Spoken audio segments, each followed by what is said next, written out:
Duduklah anak-anak. Terima kasih Nyonya Rumah. Maaf, kursi 4 ini tidak cukup untuk kami 11 orang. Umi. Assalamualaikum. Selamat datang ketemu kembali dengan Kirana dan Umi. Hari ini kami akan membacakan buku berjudul Orang-orang Tercinta. Buku ini ditulis oleh Pak Sukanto S.A. Pak Sukanto S.A. ini satu angkatan dengan Pak Ajib Rosidi yang baru saja berpulang. Jadi lahir tahun 1930 dan meninggal tahun 2005. Cerpen-cerpen ini ditulis kira-kira kurun tahun 1950-an sampai 1970-an. Nah, kira-kira masih relevan nggak sama keadaan sekarang? Kira-kira anak-anak sekarang akan suka nggak sama ceritanya? Kirana gimana? Suka nggak cerita-cerita di sini? Suka Kenapa banget. suka? Ada pelajarannya dan seru gitu ceritanya. Suka banget.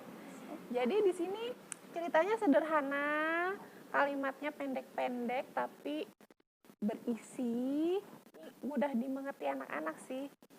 Di sini terbagi menjadi 2 bagian, yaitu orang-orang tercinta dan anak-anak yang bahagia. Oke, Kirana duluan ya yang baca ya. Iya. Oh ya, ini terbitan tahun 2006, diterbitkan oleh Kompas.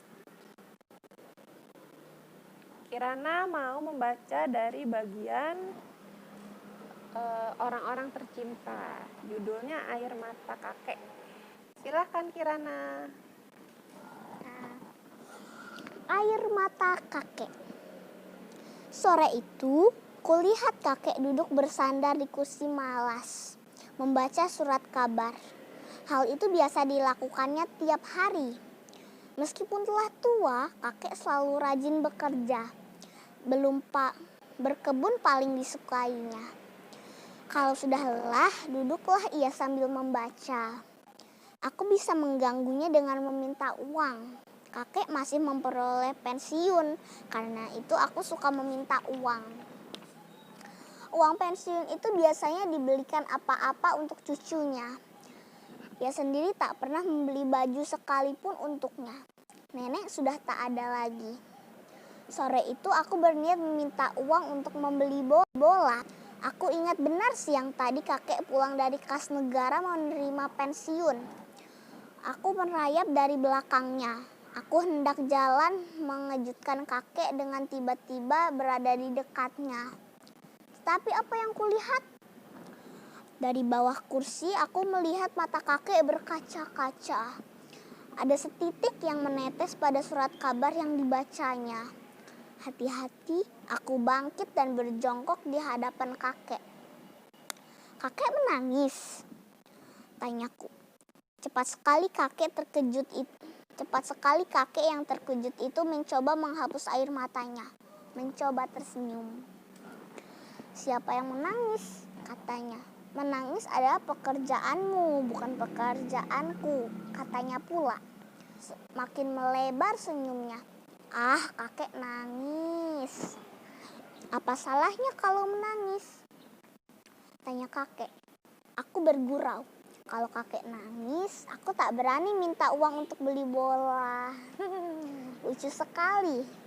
Kakek menarik tanganku, diremasnya rambutku, diletakkannya kepalaku kepada pangkuannya. Lihat ini, katanya. Aku membalikan mukaku. Kulihat kakek menunjukkan gambar di surat kabar itu. Presiden kita ketika berkunjung ke Jepang disambut sendiri oleh Kaisar Hirohito di lapangan terbang Haneda. Mengapa gambar itu, Kek? Aku menangis karena bahagia. Bangsa kita sudah sejajar dengan bangsa lain. Dihargai martabatnya. Beruntungkah karena kau hidup di zaman yang demikian? Dulu dalam zaman penjajahan tak akan ada peristiwa seperti itu. Kau belajar sejarah di sekolah. Belajarlah baik-baik. Ambil pelajaran daripadanya. Kemerdekaan adalah baiknya untuk suatu bangsa. Aku terharu dan mengerti mengapa kakek berair mata. Tetapi ambillah uang ini dan pergilah membeli bola. Ada kata-kata yang Kirana nggak ngerti nggak? Mengerti semua. Ngerti semua. Berkaca-kaca ngerti. Oke, sekarang gantian Umi ya. Iya. Umi mau baca buku membaca yang mana ya? Oh iya, buku ini juga termasuk salah satu buku yang wajib dipelajari dan diapresiasi oleh peserta didik tingkat sekolah dasar dan madrasah ibtidaiyah, ditetapkan oleh BSNP atau Badan Standar Nasional Pendidikan. Itu atas rekomendasi para sastrawan juga. Umi penasaran sama Pak Kebun gorengkan sukun. Aku juga suka sebenarnya itu. Oh gitu ya? Iya ya. Kita baca yuk. Umi baca ya. Kita dengerin. Pak Kebun gorengkan sukun. Di luar dugaan Nini, pagi itu kawan-kawannya menyerbu rumahnya. Laki-laki dan perempuan. Lili, Purwita, Romas, Munadi, Christian, Saironi, Tata, Mamas, Ida, Nunung, dan Nuryanti. Anak-anak perempuan melihat dari jendela kamar Nini. Bersolek saja kerjamu, Nini. Nini yang waktu itu memang sedang mematut diri di cermin, terkejut. Nini, anak pandai kelas kita, rupanya pandai pula bersolek. Nini, keluarkan sirup dan kuemu. Nini hanya tersenyum melihat tingkah laku kawan-kawannya yang seolah-olah menikmati liburan. Duduklah dulu di ruang muka, tamu-tamuku yang terhormat. Anak-anak tertawa mendengar gelar yang diberikan oleh Nini. Nona rumah yang kecil itu keluar dari pintu. Ia mengenakan gaun dengan warna-warna yang segar. Kau hendak pergi, Nini? Tidak, mengapa? Karena aku berpakaian rapi ini. Duduklah anak-anak. Terima kasih Nyonya rumah. Terlambat sekali Anda mempersilakan kami duduk. Maaf, kursi 4 ini tidak cukup untuk kami 11 orang. Nini tersenyum. Ambillah kursi di dalam. Mari. Jangan berpayah-payah, Dini. Jangan berpayah-payah, Nini. Anak-anak biasa duduk di lantai. Saironi yang sejak tadi berdiam diri kini mulai membuka mulutnya. Tetapi kemudian terengah-engah karena hidungnya dijepit oleh Christian. Nini mengeluarkan jamuan, segelas sirup untuk tiap anak dan sekaleng kue. Romas, ayo makan kuenya. Nini menyilakan sambil tersenyum. Tak usah kau suruh, Nini, ia sudah memasukkan kue-kue ke dalam kantongnya, kata Tata. Romas seakan hendak memukul Tata, tetapi dicegah oleh Nunung. Mana bungkusannya, Nini? Kita berangkat sekarang. Nini masuk ke dalam. Kemudian tanpa diketahui oleh kawan-kawannya, ia sudah berada di jalan dengan sepedanya. Mari. Anak-anak seperti dikomando lari menuju sepedanya masing-masing. Berbondong-bondong mereka mengikuti Nini. Oh, mari itu maksudnya ayo gitu ya. Iya, mari. Mari. Nini berdiam diri, tekun mengayuh sepedanya. Memasuki halaman sekolah, Nini tersenyum. Kau lihat anak-anak? Siapa Nini? Lihat yang di atas pohon sukun itu. Anak-anak berkumpul di bawah pohon sukun. Nini memberi komando dan serentak anak-anak berteriak. Pak Kebun, Pak Kebun, lekas turun, lekas turun, lekas goreng itu sukun. Pak Kebun yang baik itu tersenyum dari atas pohon. Libur-libur mengapa pergi ke sekolah anak-anak? Sudah ingin belajar lagi? Karena kami mendengar Pak Kebun mau menggoreng sukun. Tunggulah kalau begitu. Biar ibu menggorengnya untuk kalian. Terima kasih Pak. Tetapi sebelum itu kami membawa bingkisan untuk Bapak. Tanda sayang kami semua kepada Bapak yang selalu rajin membersihkan sekolah, membersihkan kelas, menjaga supaya tidak ada pencuri masuk, menjaga supaya kalau kami datang, sukun gorengnya sudah masak. Anak-anak bertepuk. Pak Kebun terheran-heran. Apa-apaan ini anak-anak? Terimalah Pak, kami iuran untuk membeli hadiah ini. Terimalah. Baiklah kalau begitu. Terima kasih. Pak Kebun terharu menerima bingkisan itu. Begitulah. Jadi ini isinya ada 23 cerpen. Kalau di daftar BSNP ini termasuk novel, tapi sebenarnya ini kumpulan cerpen, ada 23 cerpen. Gantian, sekarang Kirana lagi. Kirana mau membacakan membacakan cerita. Ayah duduk tertidur. Ketika aku hendak masuk ke kamar untuk tidur, kulihat ayah masih duduk tekun menghadapi meja. Kertas berserakan. Ibu yang menidurkan bayi adikku terlanjur tidur. 2 orang adikku yang lain sudah pula kusuruh tidur setelah mencuci kaki masing-masing. Lampu gantung itu masih kurang terang rupanya untuk mata ayah. Buktinya, ia tadi menyuruhku membeli sebungkus lilin. Ayah biasa membawa pekerjaan kantor seperti itu. Katanya untuk mendapat tambahan penghasilan. Aku tidak tahu apa artinya itu. Aku selalu cukup makan. Aku selalu berpakaian bersih meskipun kadang-kadang aku harus mencuci pakaian sendiri. Memang ada juga aku membantu rumah. Mencuci piring misalnya, menyapu, mengasuh adik, menyuapi adik-adik makan, mengambilkan pakaian adik-adik, pergi ke warung membeli ini dan itu. Tetapi aku selalu bergembira, bernyanyi dan menari, bekerja dengan kawan-kawan. Ya, sudah sebesar ini, sudah kelas 6 tahun ini. Kupandangi lampu tempel dalam kamar. Aku tidur bersama kedua adikku. Cahaya lampu itu rasanya makin mengecil dan tiba-tiba kecil sekali dan aku tertidur. Tetapi tiba-tiba lolong anjing tetanggaku membangunkanku. Lama lolong-lolong itu. Kubuka mataku dengan malas. Cahaya lampu tempel ternyata masih tetap seperti semula. Terasa aku ingin ke belakang berhajat kecil. Aku turun dari tempat tidur. Berjingkat, aku pergi karena takut gaduh dan mengganggu tidur ayah, ibu, dan adik-adik. Kamar mandi itu terletak dalam rumah, sehingga aku tak perlu keluar dan takut malam-malam. Agak kuseret sendal. Ku tengok ke arah ruang depan. Biasanya gelap saja ruang depan. Tetapi, masih menyala lampu. Aku bergegas ke kamar mandi. Kemudian aku ke ruang depan.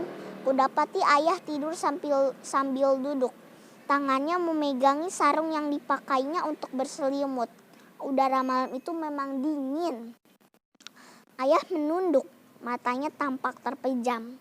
Dari cahaya 2 lilin yang hampir habis dan lampu gantung tampakkah urat-urat air mukanya yang berjaluran. Aduh ayahku, demikian keras kerjanya, sehingga tidur pun hanya sejenak 2. Sambil duduk lagi, aku ingin memeluknya atau duduk di pangkuannya, menyatakan tanda sayangku kepada ayah. Tetapi itu pasti akan mengejutkannya.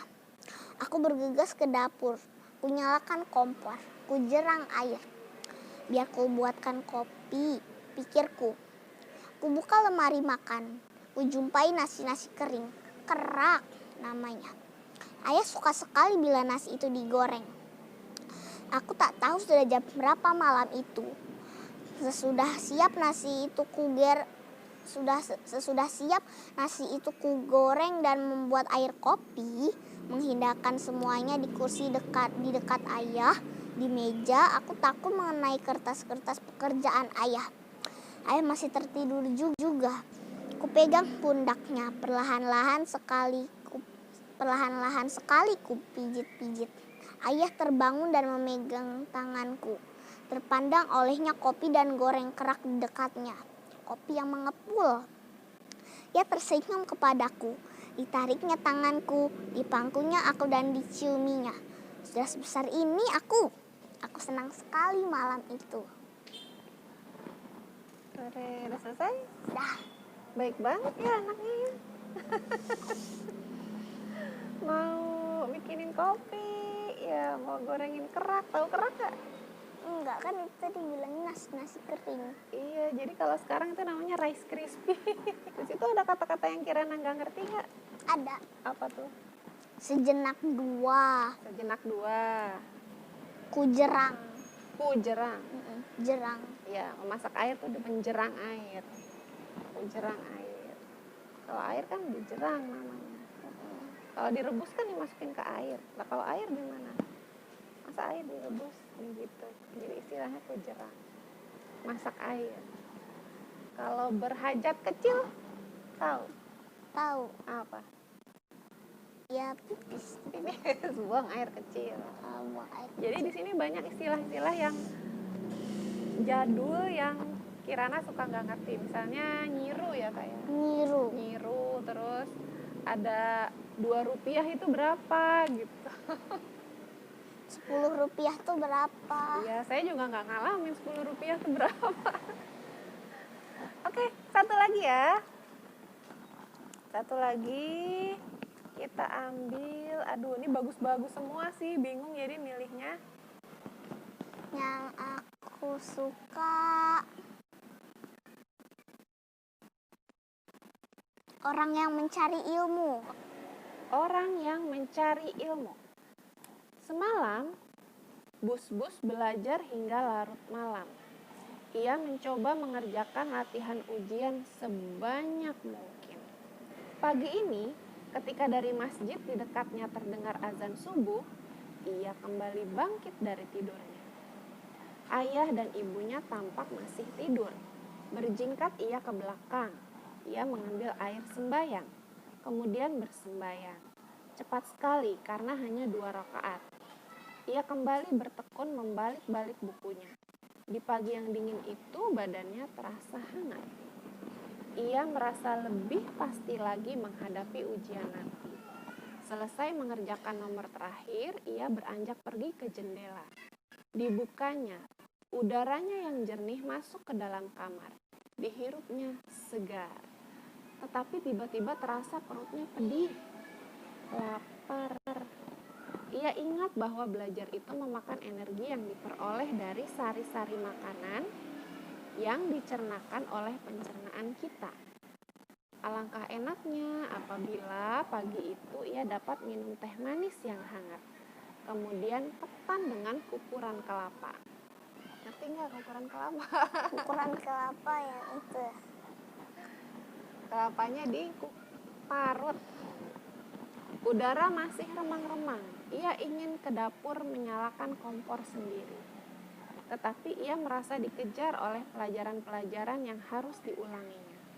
Waktunya seolah-olah sangat sempit dan ia merasa sayang apabila dipergunakan untuk keperluan-keperluan lain. Ia kembali duduk di kursi, mengerjakan soal-soal yang lain. Bibirnya terasa kering, tetapi ia tidak mudah menyerah.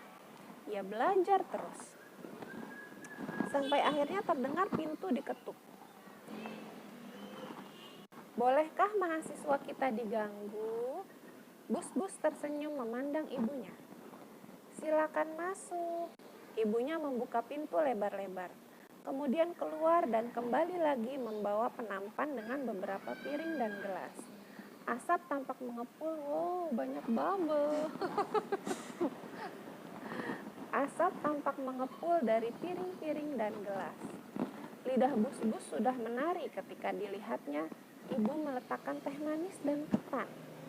Ayo Bus, makan dulu ketan sari kayo. Pucuk dicinta ulam tiba. Belum lama pepatah ini kuhafalkan. Makan saja kau pikirkan rupanya sementara belajar. Perut pedih, tetapi mau menjerang air takut waktu belajar banyak berkurang, Bu. Nah, itulah, maka benar bahwa orang yang mencari ilmu dilindungi malaikat-malaikat. Malaikat-malaikat tadi membangunkan ibu dan menyuruh ibu masak air cepat-cepat untukmu dan membuat ketan sari kayo yang lezat ini. Ibu dan anak tersenyum berpandangan. Tepuk tangan buat Umi. Ini dari covernya aja kelihatan jadulnya. Gambarnya beca. Beca, sepeda, sama pohon sukun. Iya, sepedanya juga sepeda ontel. Teman-teman suka tidak cerita-cerita dari Pak Sukanto? Kalau Kirana suka, Umi juga suka. Kalau ada buku yang mau dibacakan, boleh tulis di kolom komentar. Atau kalau ada saran-saran yang lain juga boleh tulis di kolom komentar. Demikian video kali ini. Jangan lupa like dan pencet tombol merah subscribe-nya ya. Supaya kita tambah semangat buat videonya. Terima kasih sudah menonton. Sampai jumpa di video berikutnya. Assalamualaikum. Assalamualaikum.